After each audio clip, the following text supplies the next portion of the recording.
kayo sasama sa amin nila Lola at Tita Ami? Hindi na, anak. Marami pa akong gagawin eh. Kayo na lang muna, ha? Ami, sige, mauna na kayo.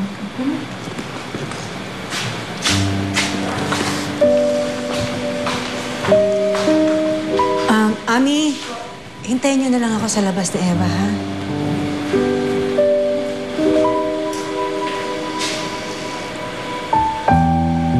Anak, huwag mong itago. Lalo na huwag mong pigilan dahil mas mahirap. Kung ano man nagpapahirap sa kalooban mo ngayon, sabihin mo sa akin. Sabihin mo sa akin, makikinig ako.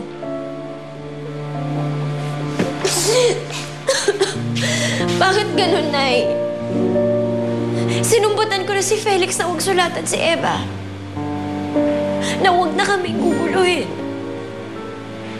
Dapat kasi siya yung nahihirapan eh. Pero bakit ako pa rin yung nasasaktan?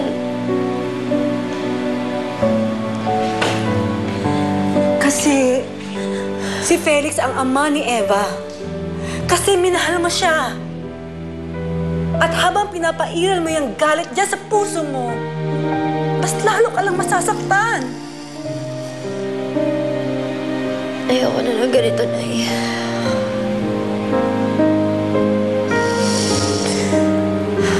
Siguro tama ka nga. Siguro mahal ko pa rin si Felix. Pero tuwing nakikita ko siya, sakit at galit lang ang nararamdaman ko. Gusto ko na siya mawala sa isip ko, Nay. Lalo-lalo na dito sa puso ko. Ayoko na. Ayoko na, Nay. Hirap na po ako.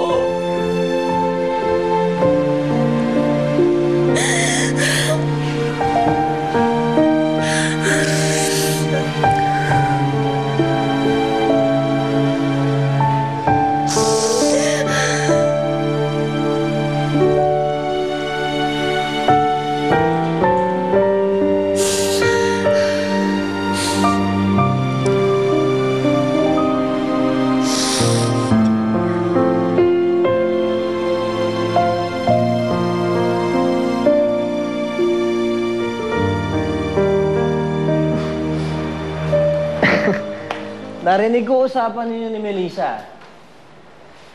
Alam mo, hirap nga rin eh, no? Tinitikman ni asawa mo pero wala ka pa rin magawa. Sigurado namang nag-i-enjoy yung si Melissa. Tindi ni Mayor ah. Naisangan ka na naman, Felix. Ha? Uy!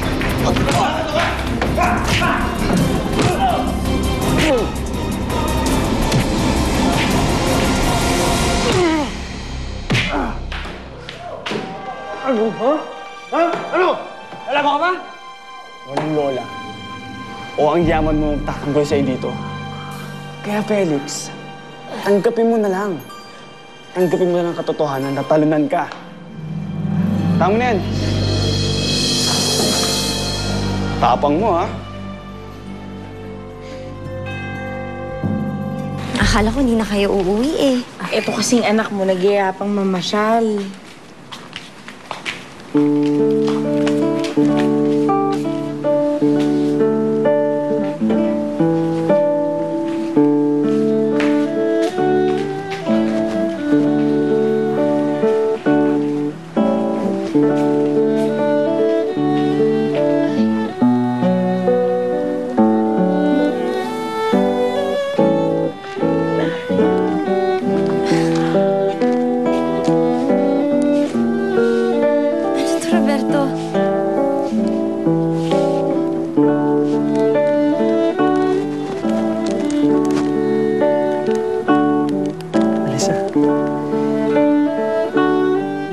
Paghintay sa isang bagay na alam ko magpapasaya sa akin habang buhay. Kaya kung papayag ka, Gusto kong maging daddy ni Eva. Maging asawa mo. Will you be my wife, Melissa?